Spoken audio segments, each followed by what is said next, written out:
everyone, my name is Key and I will be doing a demonstration of sink or float.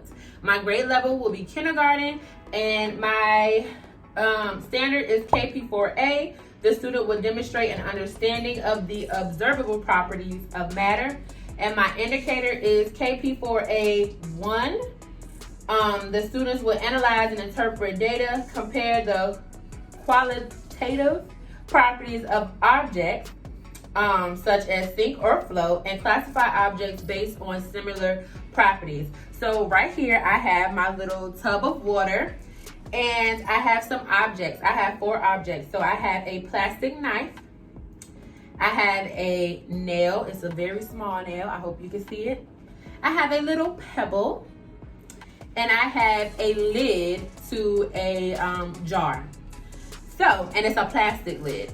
So, before I drop each item in the water, I want you all to take a guess. So if you think the pebble is going to sink, put a thumbs up. If you think the pebble is going to float, put a thumbs down. And here we go, we're gonna test it.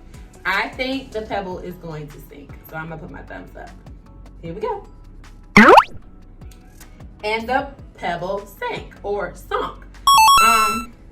The pebble was able to go under the water because the molecules that are inside of the pebble, they are tight and they're together. Just imagine yourself going in the pool and you're trying to do a cannonball. When you do a cannonball, you scrunch your body up really tight. And because you're doing that, you're able to go down in the water. All right, so now we're gonna try our lid. If you think the lid is going to float, put a thumbs up. If you think it's gonna sink, put a thumbs down. I think the lid is gonna float, so let's see.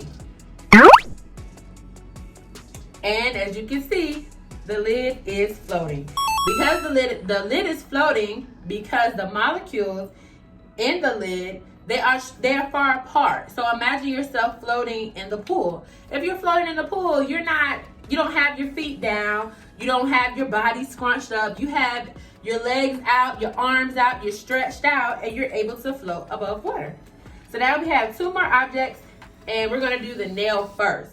Now the nail is very small, so I'm thinking maybe the nail will float because it's small, or maybe it will sink. Let's see. If you think it's gonna float, thumbs up. If you think it's gonna sink, thumbs down.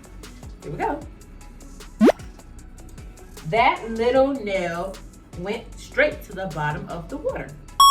So that lets us know that it doesn't matter if an object is small or if it's big in order for it to float or sink.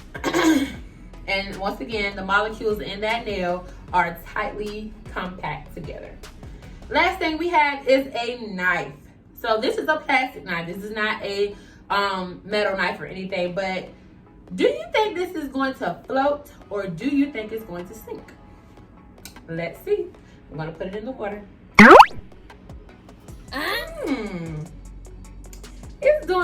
It's doing something a little funky.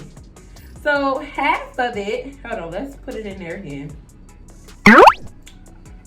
I stand corrected. The plastic knife went to the bottom of the water. I was really thinking that knife was gonna float because it was plastic. But you know what? I believe that this knife went down to the bottom of the water because it has holes in it. I don't know if you can see that, but it has holes in this knife. It's not fully covered. So I believe that's why the molecules came close together in the knife and it was able to sink. And that's all for my demonstration. I hope you all enjoyed. Thanks for watching. Bye.